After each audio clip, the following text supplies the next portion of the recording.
Can you believe it's been a year to the day? Yeah, it has been a year. It's been a brilliant year, and it's been everything that we could have. I got no words for it, actually. I have no words. I think it's just, we get a chance to be part of the greatest basketball tradition in all of sport, and it's been everything that you could imagine. Is it everything you imagined walking in this building 1 year ago today, what you thought the year would feel like? I don't know exactly. I think from, man, I wish I had something smart to say right now. I really don't. I think I always talk about this, that when I came to the University of Kentucky, I was an English major, which doesn't have a lot of function in the world. Right. But it was the greatest thing for me, because as I was going through the process of this incredible experience as a player here at the University of Kentucky, I felt more equipped to actually take all of those experiences and put them into words. That's really what my education did for me. And it's completely failed me this year in being able to, I just keep saying this, there's no words. Leanne and I, sometimes as we're, reviewing the day, we just kind of, I would love it if there was a camera on us, because you just see us both there sitting right next to each other, looking at each other, and we're both shaking our heads, because there's actually no words that are probably adequate, or there's too many required to talk about the experience. But the one thing I know is that's confirmed to me more than anything is that we're exactly where we're supposed to be, doing exactly what we're supposed to do, and have the greatest opportunity that we could ever imagine. When you walked back in today, did you get any sense of, here I am, this is what I was doing a year ago, I had no idea how this was all going to unfold? Or have you just been going a million miles a minute and you haven't had time to have that moment of reflection? Yeah, we've been going really fast. It's it's Portal NIL season, and yes. So it's mayhem. I did actually have a nice deal. We were at Keeneland yesterday, and somebody had floated a video of Mari and I walking through Keeneland last year, and that was really special. We actually exchanged text on that with Amari, because you just think about that first day that we were together in person, and then the journey that we got to go on. It's the connection part of it that makes it so special. And to think that was essentially a year ago where we started this journey together, and then to think about Rupp a year ago today, where none of us knew exactly what to expect. I think we all, it's really incredible how we continually underestimate BBN, and time after time after time, BBN raises up and says, no, this is the most extraordinary family. Fan base is like the cold way to say it, but family is what it really is. This is the most extraordinarily devoted family to each other, and the connection that is in the world. And so that's been the journey too. It's like, there's so many people, like I meet so many people, and one of the first things we talk about was like, I was there, a year ago today, and we shared that day together, and then we shared every day since together, as we've all kind of gone on this journey together, and it's continuing. And it's the biggest family in the world. It's pretty special. You mentioned expectations. I have to ask, what were your expectations that day when you got on that bus with all those cats and pulled into Rupp? What were you expecting? I had no idea. I mean, I think you're expecting a press conference. Right. Like, I think you're kind of like, it'll be some media there, and Mitch will stand up and we'll take a picture with a jersey, which you do at every press conference you've ever seen. And I was like, I'm sure there'll be some band members there playing some music, and a couple cheerleaders, and they'll dim all the lights so you can't see the hollow expanse of Rupp Arena. And then what it morphed into was really something the sports world, all sports, every sport on the face of the planet has never seen before. And BBN just seems to do that over and over and over again. I went back and watched it this morning. just to remember everything, every part of it, right? And it was fascinating to me to, one, listen to everything that you were asked and everything that you said. But even at the very beginning, the first time you were trying to speak into the microphone, took you 2 or 3 tries because of the Go Big Blue chants. Yeah. How intimidating was a moment like that to just make this grand announcement to 20,000 plus in there and however many more were watching at home? Did you feel that pressure of trying to get those first words right? Oddly enough, I didn't. It surprises me also.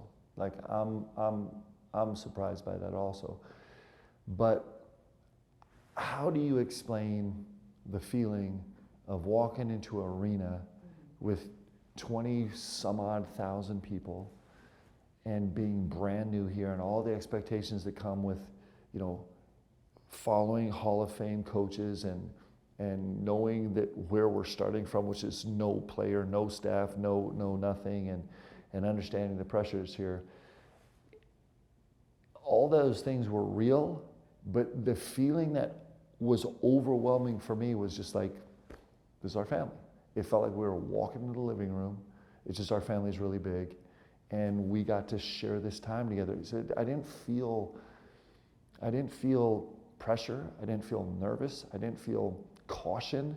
I didn't feel like say the right words. I felt like this is awesome. Like we're all together right now, and this is really special. I felt in the moment like this is really special that our whole entire family is here together, and it's certainly proven to be that way.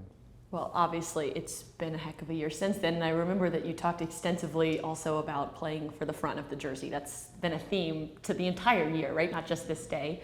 And then to build a team that did exactly that, and to have this many guys on your roster who lived and breathed it and told BBN repeatedly all season long, this is why we're here, this is why we're doing this. How will you remember this team and how they exemplified that part of your message? Yeah, I remember them as, first of all, it's hard to separate them because I remember each individual guy's journey. Like the journeys are so personal, and every single guy's journey had moments of the greatest elation and like almost unbelievable. Like you almost see in their faces, they're like, I can't believe what I just did or what we just did and how we just did it. And then every single guy's journey was full of doubt and tears and everything in between.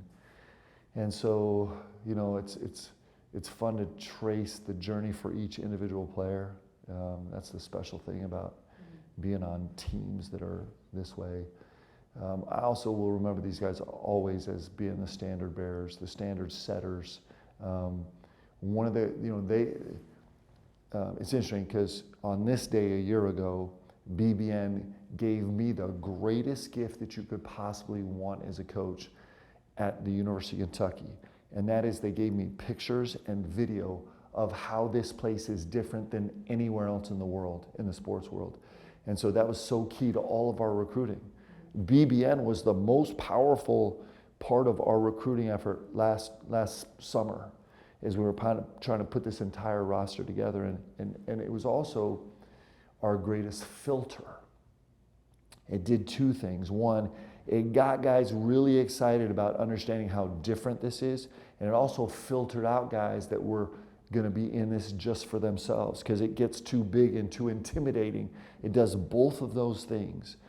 And really I attribute so much of that to this first day where we were all together in this building about being able to disseminate that message and make it really clear. And I think in large part due to that gift of messaging, we ended up with guys that understood two things. They understood that this was going to be the greatest, most incredible experience of their sports career, whether they go on and play in the NBA or not. It was being able to be a part of this family. And two, they understood that this was way bigger than just themselves. Because you can't watch what happened in this building and not be taken back, be like, wow, this is different. This means more. Like I can't just go there just to take care of myself. Like wearing this Kentucky across my chest means something different than wearing any other name across my chest in all of basketball. And our guys coming in understood both those things, and then they lived up to it in a brilliant way. It's remarkable to think about, really, and to find a group of guys that all bought in that way, in that filter, and to all come to a program with a head coach that had never coached here before. Obviously, they can look at what you did at other schools, the systems you ran. There wasn't a whole lot of tape to be watched. Now there is. Yeah.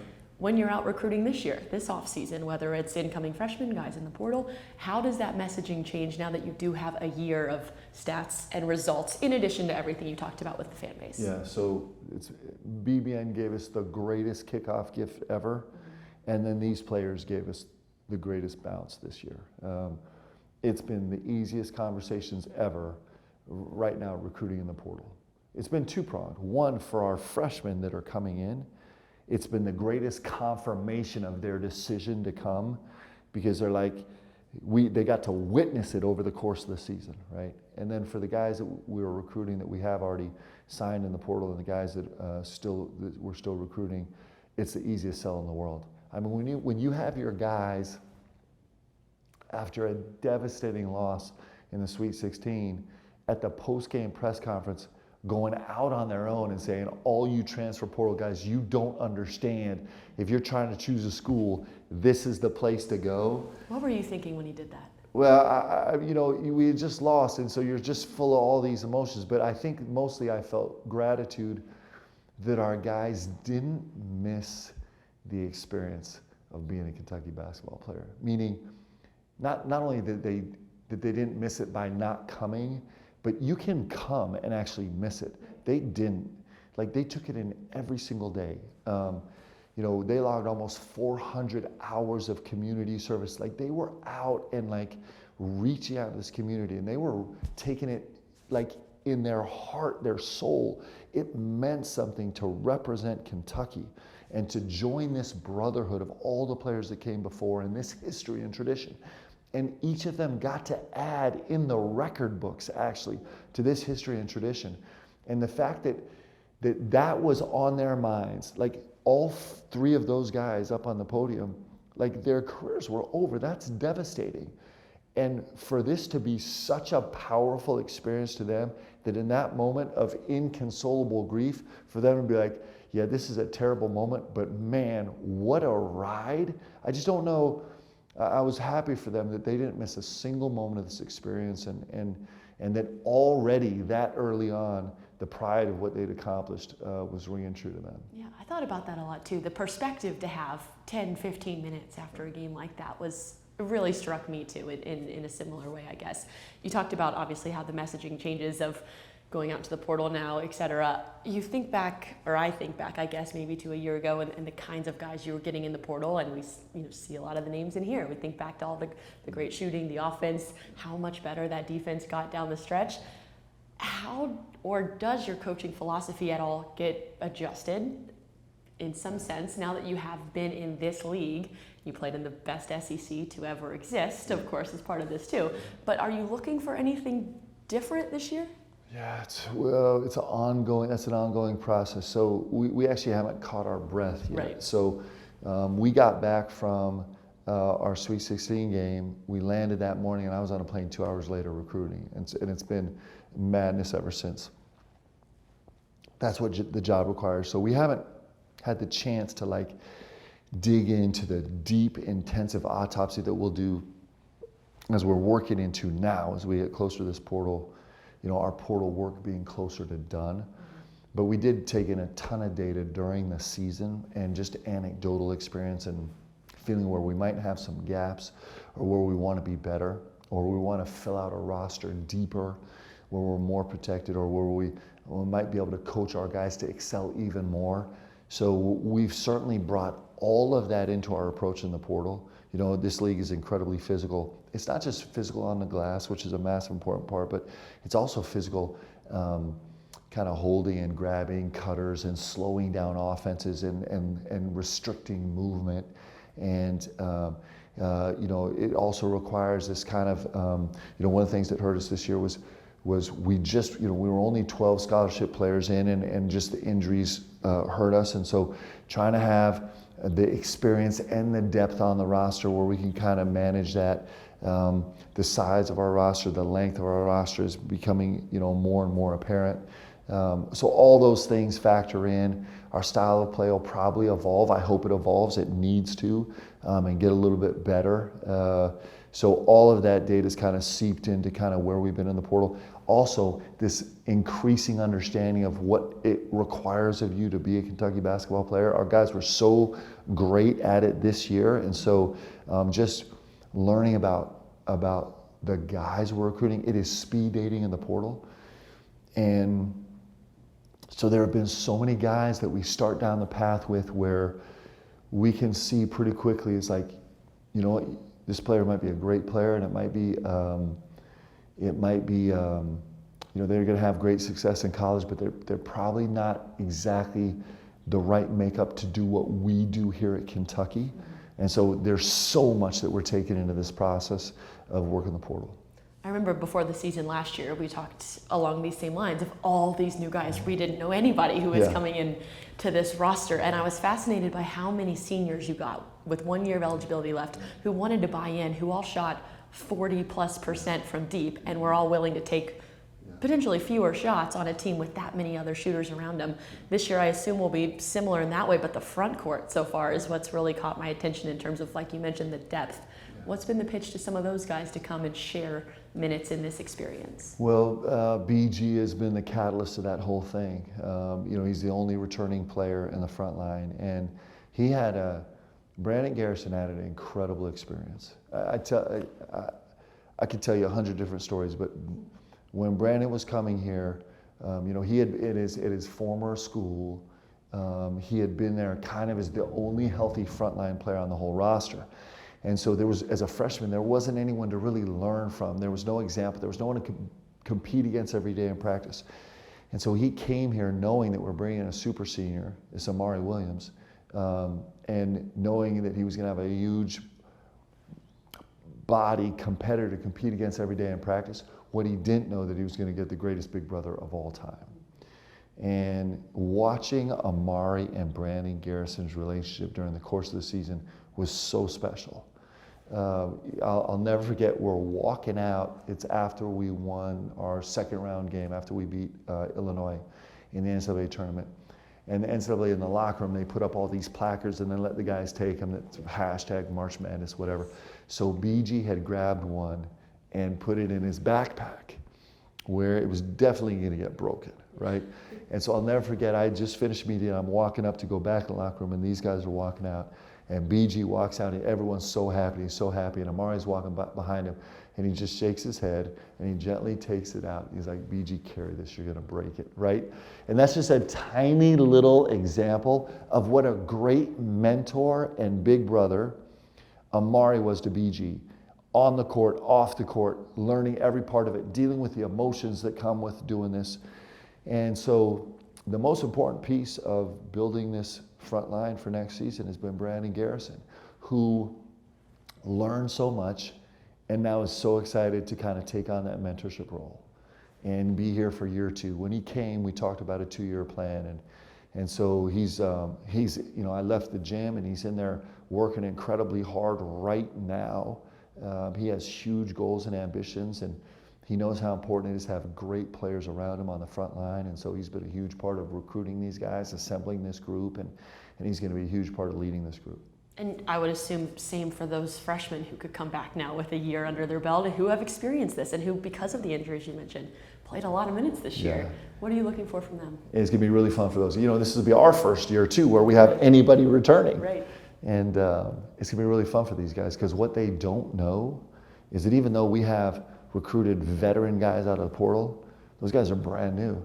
They don't know where to go. They don't know where to get their gear, where to find food. They don't know any of the terminology of our team. They don't know my requirements. They don't know how we function as, you know, they don't know how we act in a timeout. They don't know how we act in a huddle, in a break, in a scrimmage. And so those guys are coming in as the veterans of the roster. And it's a beautiful feeling. And that's why year two is so much fun, because you don't come in with as many questions as you come in with just focused on your pursuit. And it's going to be a special year for all those 3 freshmen who played huge minutes for us this year, and they're going to take big steps forward. talking to so many of the guys on the team this year, they taught us about what you taught them and about gratitude and joy, magic and work.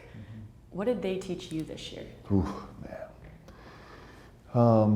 I'll tell you what, I have a lot of faith in sometimes as coaches we can get disillusioned. Locker rooms can be really tough and kids can be really selfish and they can be really self-absorbed, even more than selfish, but self-absorbed. I think our society in general teaches us all to be really self-absorbed. And I have so much faith. I mean, these guys last year, this team, this roster, has given me so much faith in what's possible on a team, on the power of a team, on the ability of guys to kind of fight to make something more important than themselves. And I think they've taught me how to communicate even better at a higher level. I think they've taught me a lot about helping a group live up to a standard and actually what can be asked of guys and what can be asked of a group. These guys taught me a lot. They've taught me a lot of very specific things and general things. Okay, we have something fun now. If you're down, we've made a little, I'm calling it a scrapbook. It's not really a scrapbook. Awesome. It's in this locker over here. Let's go. Some mementos from the season, if you will. Obviously, Weetabix. I can't wait till we get a box with Amari's picture on Please, it. right? Like, that's We been need such one. a fun story. Like such a great story. This Rubik's Cube, and I had Lamont, he was over at the house, we were eating breakfast. And randomly, we got on this kick about like he knew how to do a Rubik's Cube. And so I'll always, every time I see one of these for the rest of my life, I'll think about what a beautiful opportunity we have as coaches to get to know our guys, to get to know all the little idiosyncrasies of our guys, to help coach them. And I knew Lamont Butler for 4 years. I competed against him, studied his game, knew so much about him, but like there are still these gems that you can find that are like such fun, big stories. I'll think about this forever, actually. Lexicon is great. So Leanne is gonna be so mad at me. She's crushed me. This particular word, she's like, why are you using that word in a press conference?